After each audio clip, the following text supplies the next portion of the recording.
Welcome to The Explainer. Sometimes the biggest lessons come from the smallest stories. And today, we're going to dive into one of those, a simple story about a boy and his dad. We're going to break down what makes their bond so incredibly powerful and really what it can teach all of us about what friendship is really made of. Okay, so let's actually start at the very end. This one sentence. Just look at it. The spelling is so perfectly childlike. This isn't just how the story wraps up. It's the whole point. It's everything. A simple, pure, honest-to-goodness declaration. So the big question is, how does the story get us here?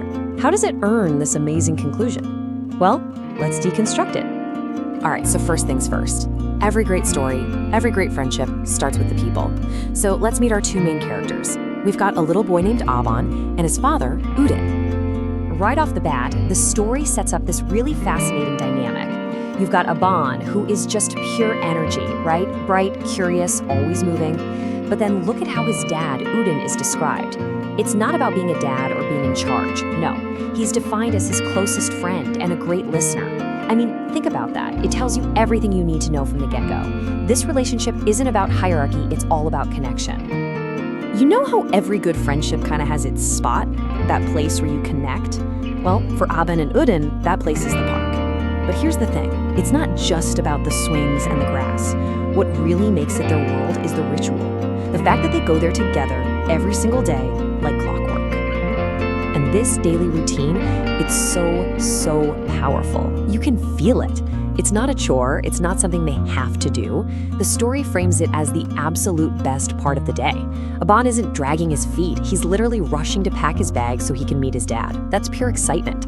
And that daily, reliable moment, that's the foundation. It's the bedrock of their entire friendship. So within this daily habit, the park becomes something more. It's like their own private kingdom, their secret world. And it's not about epic adventures or anything crazy. It's the simple stuff. Playing on the swings, racing each other, a game of hide and seek. It's watching the sunset. These are the little moments, They're like the individual threads that, when you put them all together, weave this incredibly strong tapestry of their friendship. Okay, so we've got the people and we've got their special place. But now we're getting to the real engine of this friendship, the absolute heart of it all. And it comes down to one thing: how they talk to each other. And this is a huge deal. Udin doesn't just act like a parent giving lectures or advice. He acts like a friend. He shares stories from his own childhood. Think about that. He's talking about climbing trees, flying kites. He's opening up his own past, his own vulnerabilities. He's basically saying, hey, come into my world, we're equals here. He stops being just dad and becomes a real person with a whole life story. And here's what makes it a real friendship. It's a two-way street. It's not just dad telling stories. When Aban shares what happened at school, Udin listens with the exact same level of excitement. And that is everything. It validates Aban. It tells him your world, your stories, they matter just as much as mine. It truly is a conversation between two equals. So you've got the people, the daily ritual, the back and forth conversations. All of these pieces are building up to something bigger, a central message. And what's cool is the story doesn't just leave it up to us to figure it out. It comes right out and defines what this friendship is all about. And the definition it gives is just so perfect. Their bond isn't just some vague, nice feeling. No, it's a structure. It's built on three key pillars. You've got mutual respect, first and foremost. Then there's this feeling of safety, where you can share literally anything. And finally, there's this constant encouragement to just be a better person, to be brave, to be kind, to stay curious.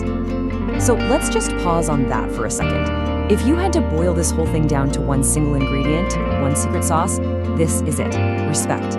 The story doesn't focus on love or duty or because I'm your dad, it's respect. And for a parent-child relationship, which is so often about authority, that idea of mutual respect, honestly, that's kind of a revolutionary concept. All right, so we've taken the story apart and looked at all the individual pieces. Now let's put the puzzle back together and see why the final picture is so incredibly moving. What we're looking at here is basically the blueprint. It's the recipe for a perfect friendship, laid out for us. You need strong characters to start. You need that shared, consistent ritual. You need that special place for the bond to grow. You absolutely have to have that two-way street of sharing and listening. And it all has to be built on a clear theme of respect and safety. See how it all fits? Each piece supports the next. It's just a perfect formula. And at the end of the day, that's the real magic of this story, isn't it? It's so simple. It reminds us that the strongest, most unbreakable friendships aren't built on big, dramatic moments. They're forged in the small, quiet, everyday things.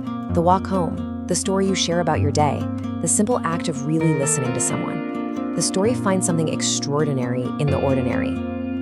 So, as we wrap this up, the story leaves us with a really important question. Because let's be real, this story isn't just about Aban and Udin. It's kind of like a mirror, right?